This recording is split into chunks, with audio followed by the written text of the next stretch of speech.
Hello,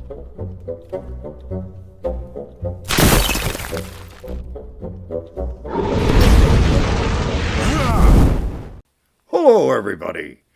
Riff Hornhelm, and I'm back again with another Fail Tale. So, today, we're going to talk to you about a character who is a ranger, who was a pretty nice guy.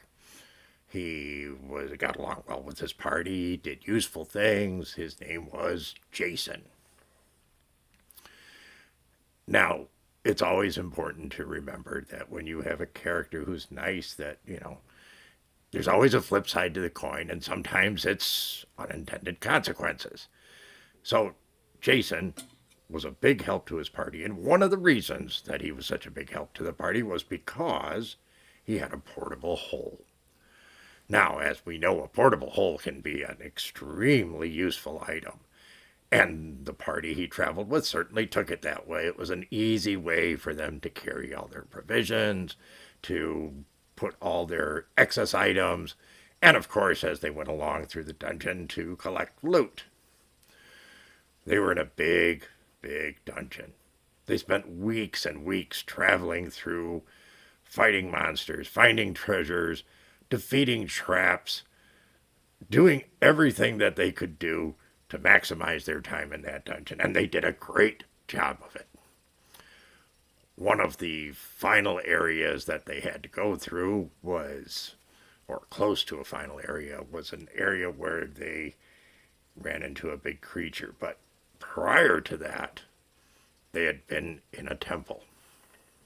Now, the temple was filled with Greek gods, and it was dedicated to the adventures and trials, tribulations, and of course treasures from two very key people. One of them was Hercules, and the other was a great adventurer, Jason from Jason and the Argonauts, not Jason the Ranger who was visiting. But as we all know, within the context of D&D, if you've read the canon and lore and understand the game, that taking on famous people's names can sometimes come back and bite you a bit. Now, it didn't start that way. They went through the dungeon, and he actually managed to grab the Gorgon's head. Appropriate, right? Seems to me. Managed to get it all in the folds of a cloak and keep anybody from looking at it. So, fantastic job that was done by Jason. And, of course, it went into the portable hole. Now, as they continued through the dungeon, they eventually got to, if you will, the boss of the dungeon, one of the very worst of the creatures, actually the worst of the creatures that was in there that they needed to get by in order to escape the dungeon. And of course, revel in their loot and shared experiences, and I'm sure many, many, many mugs of ale. Always a good option. But instead, when they ran into this evil creature, which in the old lore of the dungeon was the worst of them. I'm not really sure it qualifies that way now. There's probably some others that give it a run, but the evil Tarrasque. That Tarrasque was going to munch their lunch. It was absolutely going to destroy the party when Jason had a great idea. He reached into the portable hole, stepped to the front of the party, pulled out the bag with the Gorgon's head, and in order to make sure that it was visible to the Tarrasque and he wasn't trying to hold it at all, he positioned it so that the head would be facing towards the Tarrasque and then catapulted it up into the air. And of course, we all know that critical hits and critical misses make a difference. So, when he threw it up in the air, he rolled a 20-sided, rolled a 1. With the 1, the head rotated in midair, facing towards the party behind him, and turned most of the party into stone. Which, of course, made things a lot easier for the Tarrasque. Now, because Jason was standing in front of the party and did not look back when he saw that the head was rotating, he was spared. He also had gone into this battle prepped with a wish.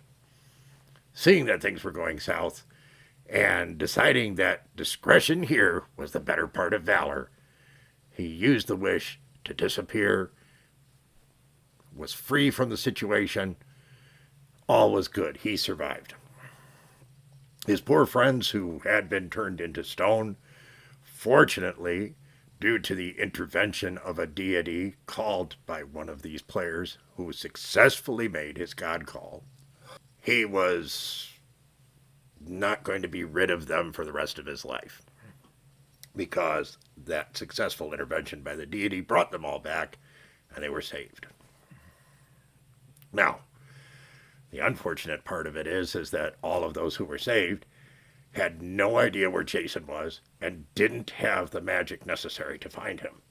And Jason, in turn, had all the loot from the entire dungeon in the portable hole.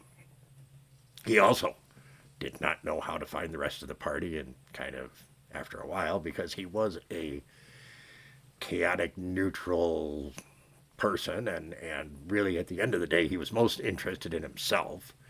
Yes, he was sorry that everybody else was gone, and he would have gladly shared it with them if he had any idea where they were, but he didn't, and let's face it, he didn't work very hard to find them. As a result, he took all of his ill-gotten gains and used them to build a beautiful mansion and a small castle. He had retainers, 4-star Michelin chef. Life was good. Unintended consequences. He escaped, ended up with all the loot. Not a bad result for rolling a 1, right? So, sometimes a fail can be a success. And that's what we saw here today with Jason. Interesting, I hope. If you enjoyed this tale, please caress gently the like button, flip over carefully the subscribe button, stand on your roof naked with your hair on fire, and scream it out to your local neighborhood. And we'll all really enjoy that, especially the videos. In any case, take care, everybody. I hope you did enjoy. Come see us again soon, and remember, dwarves rock.